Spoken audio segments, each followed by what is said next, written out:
Welcome to Ravi Roopa vlogs. మేము దాదాపు 3 years తర్వాత షిరిడీకి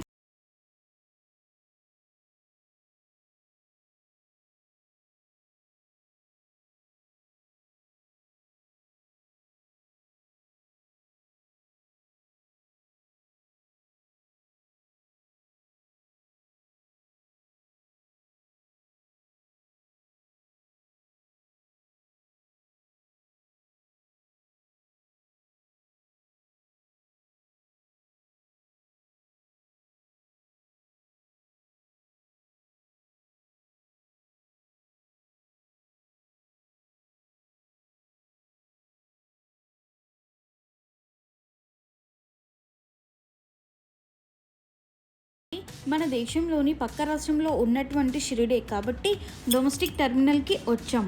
అదే వేరే కంట్రీకి వెళ్ళాలంటే మనం ఇంటర్నేషనల్ టెర్మినల్కి వెళ్ళాల్సి వస్తుంది. సో ఇది వచ్చేసి డొమెస్టిక్ టెర్మినల్ అన్నమాట.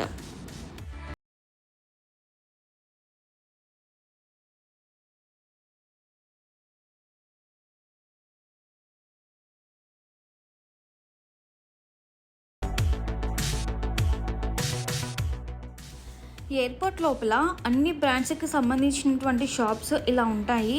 ఇంకా ఫుడ్ స్టాల్స్ కూడా ఉంటాయి. అయితే మా ఫ్లైట్ టైం అవుతుంది కాబట్టి మేము ఇక ఎక్కడ ఆగకుండా డైరెక్ట్గా మా గేటు దగ్గరికి అయితే వెళ్తున్నాం.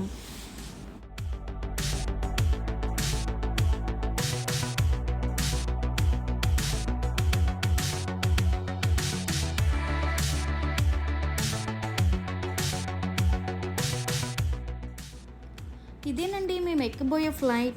హైదరాబాద్ నుంచి షిరిడీకి డైరెక్ట్ ఫ్లైట్ ఇది.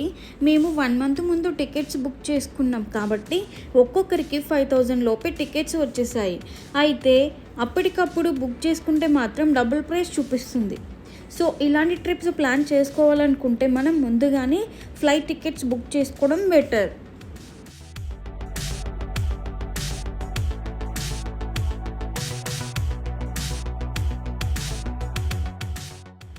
ఇది డొమెస్టిక్ ఫ్లైట్ కాబట్టి మనల్ని ఇలా బస్ ద్వారా విమానం దగ్గరికి తీసుకొస్తారు.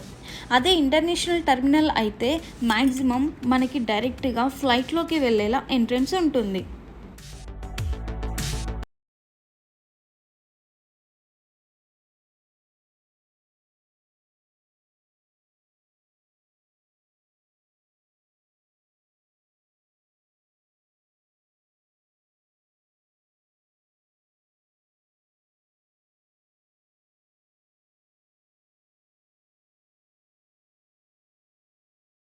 ఇండిగో ఫ్లైట్ లోపల ఇలా ఉంటుంది.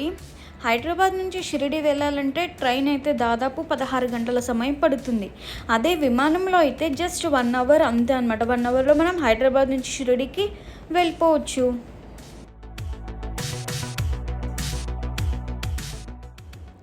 ఇక ఫ్లైట్ టేక్ ఆఫ్ అవుతుంది.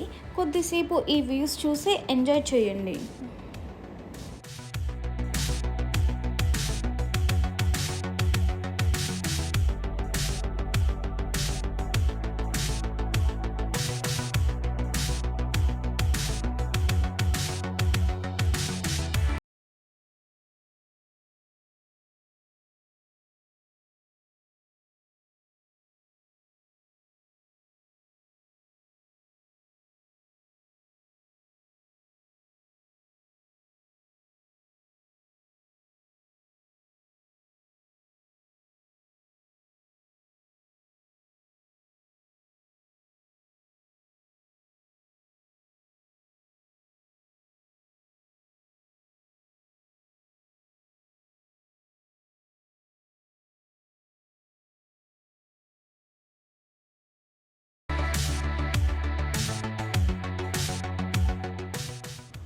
ఇక మనం షిరిడీలోకి ఎంటర్ అయ్యాం.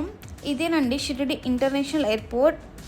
ఈ ఎయిర్పోర్ట్ చూడడానికి చాలా చిన్నగా ఉంది. దీన్ని ఇంకా డెవలప్ చేస్తూ ఉన్నారు.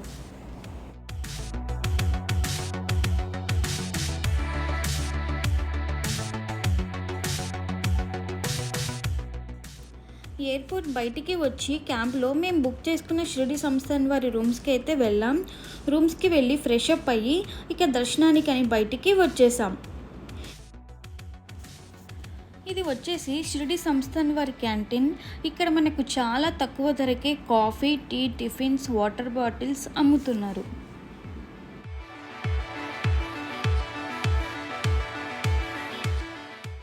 బయటికి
సాధువు యోగి. సాయిబాబా అసలు పేరు, జన్మస్థలం ఎవరికీ తెలియదు. సాయిబాబాను చాలామంది ముస్లింలు, హిందువులు కూడా సాధువుగా నమ్ముతారు. సాయిబాబా జీవిత నడవడిలో, బోధనలలో రెండు మతాలను అవలంబించి సహయోగము కుదర్చడానికి ప్రయత్నించాడు. సాయిబాబా మసీదులో నివసించాడు, గుడిలో సమాధి అయ్యాడు. రెండు మతాల పద్ధతులను తన బోధనలో అవలంబించాడు. ఈయన రెండు సాంప్రదాయాల యొక్క పదాలను, చిత్రాలను ఉపయోగించాడు. ఇతని వ్యాఖ్యలలో ముఖ్యమైనది శ్రద్ధ, ఇంకా సబూరి. ప్రధానంగా హిందూ సాంప్రదాయానికి చెందిన భక్తులు సాయిబాబాను శివుని, దత్తాత్రేయుని అవతారమైన సద్గురుగా భావిస్తారు. షిరిడీలో సాయిబాబా నివాసం ఉన్న మసీదు ద్వారకామాయి. ప్రస్తుతం ద్వారకామాయి ఫోటో ఉన్న స్థలంలో బాబా కాళ్ళు బారజాపుకొని కూర్చునేవారు. అలా కూర్చున్నప్పుడు వారి కాళ్ళు ముందున్న స్తంభం వరకు వచ్చేవట. గురుస్థానం నుంచి బాబా ఇక్కడికి వచ్చినప్పుడు ఈ మసీదు శిథిలావస్థలో ఉంది. బాబా ఇక్కడ దునిని ప్రతిష్ఠించారు. ఇటుకలు, మట్టి రాలిపడుతూ ఉండేవి. ఇక్కడ బాబా స్నానానికి ఉపయోగించే స్నానపు రాయి ఉంది. ఇక్కడ ఉన్న బాబా చిత్రానికి చాలా మహత్తు ఉంది. విల్లిపార్లేకి చెందిన శ్యామరావు ఆర్వి జయశంకర్ ఈ చిత్రం గీశాడు. బాబా ఆశీస్సులతో ఆ పటాన్ని ఇంటికి తీసుకువెళ్ళి పూజలో పెట్టుకుందామనుకొని బాబా వద్దకు ఆ పటం తీసుకెళ్లాడు. నేను నిష్క్రమించాక ఈ పటం ద్వారా నేను నా భక్తుల శ్రేయస్సు చూస్తుంటాను. ఈ ఫోటో ఇక్కడే ఉండని అన్నారట సాయిబాబా. ద్వారకామాయిని దర్శించుకుంటే చాలు, దుఃఖాలు పోయి సుఖ సంతోషాలు సొంతమవుతాయని ప్రజల నమ్మకం. సాయిబాబా పుట్టు పూర్వతరాల గురించి ఎవరికీ తెలియడం లేదు. ఈ విషయమై జరిగిన కొన్ని అధ్యయనాల వల్ల బాబా షిరిడి చుట్టుపక్కలే జన్మించి ఉండవచ్చునని, అతని బాల్యనామం హరిబాబు భూసారి కావచ్చునని కొన్ని అభిప్రాయాలు ఉన్నాయి. తన జన్మ బాల్యాల గురించి బాబా ఎప్పుడూ స్పష్టంగా చెప్పలేదు. అవి అనవసరమని అనేవాడు. ఎందుకంటే ఎక్కడ పుట్టాడో, పేరు ఏమిటో తెలిస్తే ప్రతి మనిషి ముందు వారి కులగోత్రాలు చూస్తారు. వారిది ఈ మతం అని మనసులో నాటేసుకుంటారు. బహుశా బాబా అందుకే తన పేరు, పుట్టిన ప్రదేశం ప్రస్తావన చేయలేదు. ఒకమారు తన ప్రియానుయాయుడైన మహల్సాపతితో తాను పత్రి గ్రామంలో ఒక దేశస్థ బ్రాహ్మణ కుటుంబంలో పుట్టి ఒక ఫకీర్ సంరక్షణలో పెరిగినట్లు చెప్పాడని కథనం ఉంది. 1856లో సుమారు 8 సంవత్సరాల ప్రాయంలో బాబా మహారాష్ట్రలోని అహ్మద్నగర్ జిల్లాకు చెందిన షిరిడీకి వచ్చాడని, ఈ ప్రకారం బాబా సుమారు 1848లో జన్మించి ఉండవచ్చునని అభిప్రాయం. సాయిబాబా యువకుడిగా ఉన్నప్పుడు ఒక వేప చెట్టు కింద ధ్యానంలో రాత్రింబవళ్ళు కూర్చొని ఉండేవాడు. అతన్ని చూసి గ్రామస్తులు ఆశ్చర్యపోయారు. మహల్సాపతి, అప్పాజోగలే, కాశీనాథ వంటి ధార్మిక చింతనాపరులైన గ్రామస్తులు బాబాను తరచూ దర్శించసాగారు. సాయిబాబా పిచ్చివాడని మరికొందరు రాళ్ళు కూడా రువ్వేవారు. 1858లో చాందు పాటిల్ కుటుంబపు పెళ్లివారితో కలిసి బాబా షిరిడి వచ్చారు. అక్కడ ఖండోబా మందిరం దగ్గర బాబా బండి దిగినప్పుడు మందిరం పూజారి అయిన మహల్సాపతి ఆవో సాయి అంటే రండి సాయి అని పిలిచాడు. సాయి అంటే సా అనగా సాక్షాత్తు అని, ఈ అనగా ఈశ్వర్ అని. తరువాత సాయినామం స్థిరపడి ఆయన సాయిబాబాగా ప్రసిద్ధుడైనారు. సాయిబాబా గారు 1918 అక్టోబర్లో బాబా భక్తుడైన బయ్యాజీ అప్పాకోతే పాటిల్ వడిలో మహాసమాధి చెందారు. ఆయన దేహం బూటివాడలో ఖననం చేయబడింది.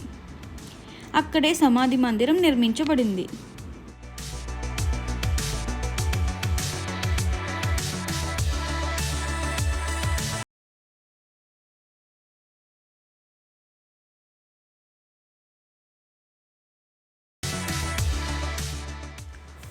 ఇది షిరిడి సంస్థాన్ వారి శ్రీ సాయినాథ్ బ్లడ్ సెంటర్. ఇక్కడ మనం రక్తదానం చేయవచ్చు. నేను మా వారు కలిసి రక్తదానం చేశాం. రక్తదానం చేశాక మనకు ఇలా సర్టిఫికేట్ ఇస్తారు అండ్ దర్శనం కోసం స్లిప్స్ కూడా ఇస్తారు.